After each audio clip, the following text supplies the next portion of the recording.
Will Craig did something just spectacularly stupid yesterday at PNC Park. All of the baseball world saw it. All of the baseball world is laughing at it. The Cubs in the visiting dugout at PNC Park were laughing about it. And yet, no one's mentioning this guy by name. Good morning to you. Good Friday morning. I'm Dan Kovacevic of DK Pittsburgh Sports, and this is Daily Shot of Pirates. Comes your way bright and early every weekday. If you're into football and or hockey, I also offer up daily shots of Steelers and Penguins. Pirates lost to the Cubs yesterday 5-3. That didn't matter. Pirates had 3 solo home runs to try to claw back into the game. That didn't matter. Nothing mattered. Nothing. Except for Craig's blunder. And it was Craig's blunder. No matter what Derek Shelton had to say about it afterward. Well, they say if you stay in the game long enough, you'll see everything. Never seen that before. That's on me. We got to know that. So I guarantee you'll never see it again while I'm here. So, hopefully you'll never see it again. But that's on me. Our guys got to know the rule. Look, I love that. I admire the approach. Shelton wants to make sure that it's understood that that's an organizational failure when something like that happens. When your first baseman doesn't realize that every out at first base is a force out. I mean, I don't even know where to go with that. I can't believe that Shelton was able to keep a straight face through the whole postgame thing. But he did. He's the manager. He is ultimately responsible for the instruction and administering of fundamentals, even including informing the first basemen that all outs at first base are a force out. Also, that there are 3 outs in an inning, and that if you record the third out before the runner crosses home plate, it doesn't matter that the runner crossed home plate. I can't. You don't need me to go over that thing. And yes, there were other people to blame for it. Michael Perez could have shouted something. Other fielders could have shouted something. The dugout could have told him, dude, just run back and touch the base. Just, what are you doing? What are you doing? Somebody could have covered second base when Javi Baez broke out there. The throw didn't need to sail into the outfield. The next throw didn't need to sail past the cutoff guy. So, yes, others were involved in the scene. But none of this occurs. None of it. Had the first baseman himself, Will Craig, see how I'm saying his name? Not made this unbelievable, boneheaded brain cramp out there in front of everyone. One individual did that. One individual. And if this sounds like I'm about to go to bat for the Pirates as some broader brand or something like that, I'm not. The Pirates are having now, for real, a rough season.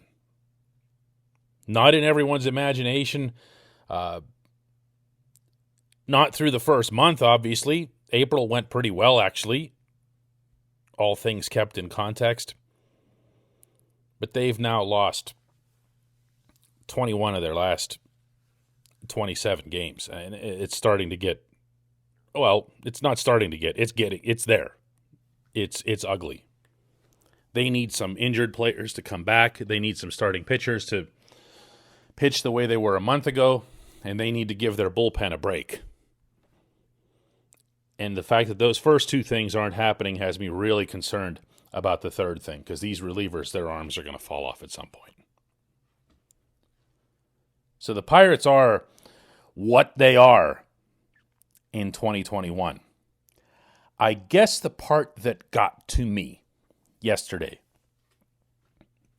is that this play became used as some sort of symbolism for what the Pirates are. Oh, look at the Pirates, ha ha ha. And it wasn't just local, it was national. It was, in a lot of cases, their own fans or people who purport to be their own fans who don't really follow the team all that closely and wouldn't know whether or not the team has actually become better and smarter fundamentally. They see this and they go, ha ha ha, look at that, it's the Pirates. Here, and I always prefer to bring this sort of thing into the opinion, is this crazy thing called a fact. The Pirates, not just Will Craig, the Pirates as an institution, including Will Craig in the very limited time he's been here as a minor league call-up for Colin Moran being injured, have the 10th fewest errors in all of Major League Baseball. There are 30 teams in the majors. The Pirates are the 10th best team in this regard. And that doesn't even take into account when you get into some of the more advanced metrics and so forth that can be applied.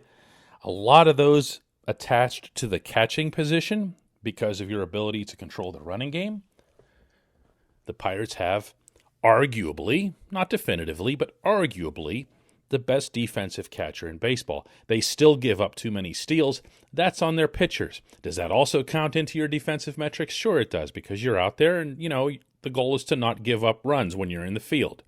So all of those things weigh into the overall advanced analytics. But from the simple, basic, old school, rudimentary defensive statistics, the same ones you've known all your life. Errors, fielding attempts, putouts, assists. The Pirates are the 10th best team in all of baseball. This despite not having their best defensive player all year long in Ke'Bryan Hayes. Now, it's helped that when Hayes has been out, Eric Gonzalez has been the substitute, and even though Gonzalez hasn't been batting for squat, he's still really, really, really good in the field, and he raises your metrics. The shortstops haven't hit this year, but Kevin Newman has made the plays. When he hasn't been there, Gonzalez has been there. The second baseman, Adam Frazier, is a 2-time Gold Glove finalist the past 2 years. He's been really, really good again. Colin Moran, when he was healthy, was playing a very good first base. You can see I'm working my way around the diamond here. Stallings, I already mentioned. In the outfield, it's not good. It's not good. Brian Reynolds has been okay, but he's kind of out of position, having been forced to slide to center field. And the corner outfielders are really almost as bad defensively as they are offensively. But outfield metrics don't weigh very heavily into these things. It's really about your infield. So the Pirates have actually been a better than average defensive team. Well, so what do you say when one guy who's called up from the minor leagues a couple of weeks ago, who's a journeyman minor leaguer, a first-round bust, really, if you want to get right down to it, who came up through the Neil Huntington and Kyle Stark system and took forever to get here and is only here on an emergency basis, won't even be part of the team next week, but his mistake is branded as the Pirates. Sure, he's wearing the uniform. Sure, other players who were on the field and other coaches could have done a better job of navigating that mess in the moment. And sure, if you want to be Shelton and you want to be accountable to everyone through the system and you don't want the prospects through the system to look at that play and think, wow, man, this organization is really a joke, then he does have something to say. And he did say it, to his credit. And by the way, what you heard from him earlier came before he was asked a single question by reporters. He literally walked into the Zoom room, sat down, and spoke those words that you heard because he wanted that on the record. He knew what was going to be asked, he knew why it was going to be asked, and he addressed it up front. And to be honest with you, really honest with you, he didn't need to. He could have said, wow, that's just the dumbest damn thing I've ever seen. We'll never see that guy around here again. But he didn't do that. But that's not going to stop the runaway themes and memes everywhere about Pirates this and Pirates that. That's why I'm here. That's why this show is here. And that's why you pressed play this morning, and I'm grateful that you did. When we come back, just one question.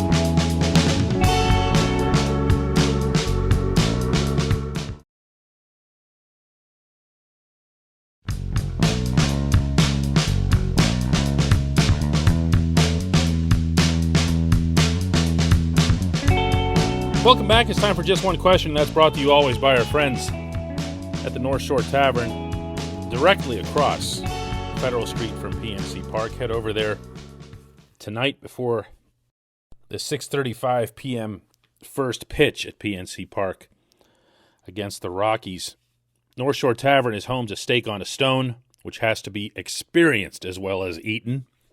It's also home to the planet's only fully dedicated Pirates sports bar, front to back. Our question comes from BDS, who says, I can't wait to get Jared Oliva up here. Playing him in right field at least gets his bat in the lineup.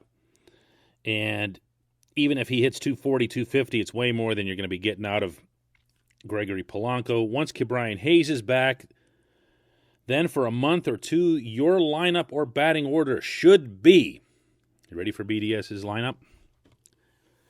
Frazier, Hayes, Reynolds, Moran at cleanup, Stallings, Will Craig in right field because you loved him at first base. I said that, not BDS. Oliva, Newman/Gonzalez, and then the pitcher spot. Play it like that till the trade deadline, and let's see what happens, right? No. I'm not with this lineup at all. I shouldn't say at all. There's some parts of it that I can't dispute. Frazier at leadoff is, I know that makes some people all cringy because he's getting all these hits and there's nobody on base when he's getting them. And that does seem to an extent counterintuitive, but sometimes a guy just gets really, really, really comfortable at leadoff. And when Frazier is this crazily productive, you're not inclined to mess with what's working.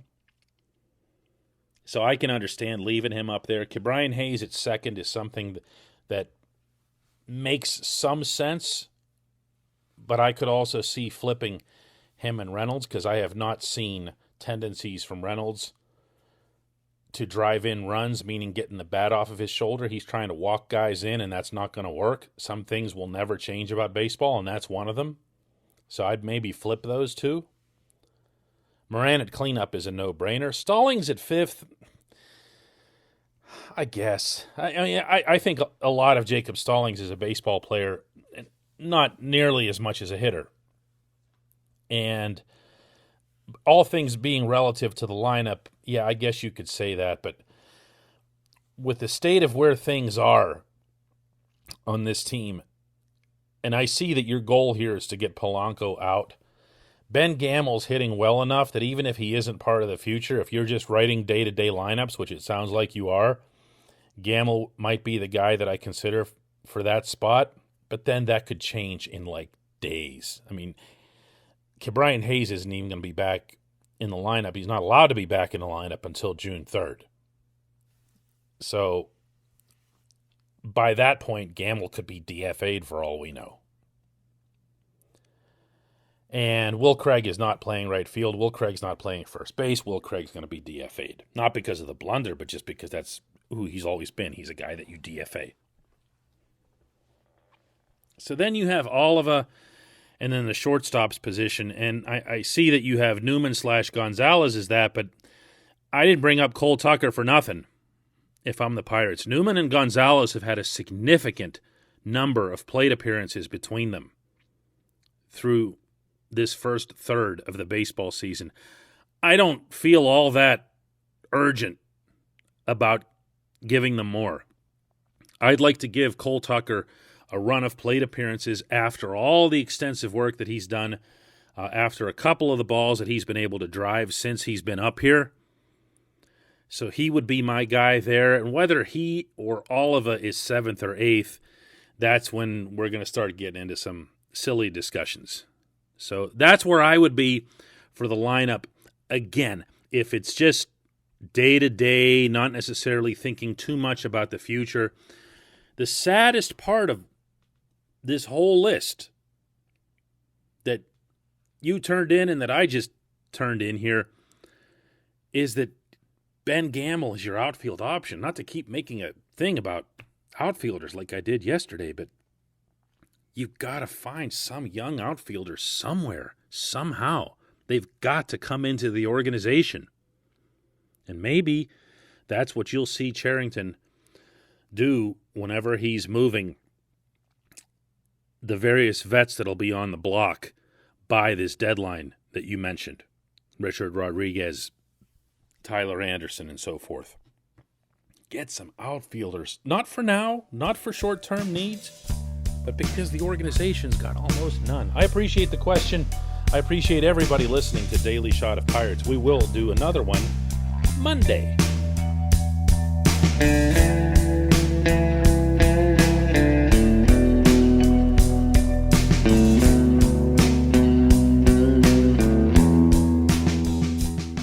At Point Park University, in the heart of downtown Pittsburgh, they understand there's no substitute for real-world experience and career-building connections. Their innovative curriculum engages students with distinctive experiential learning opportunities. Point Park's pioneering co-op program empowers qualified students to work in full-time, paid positions with their corporate partners while earning college credits. Visit pointpark.edu/works to learn more. Career ready. That's the point. Point Park University.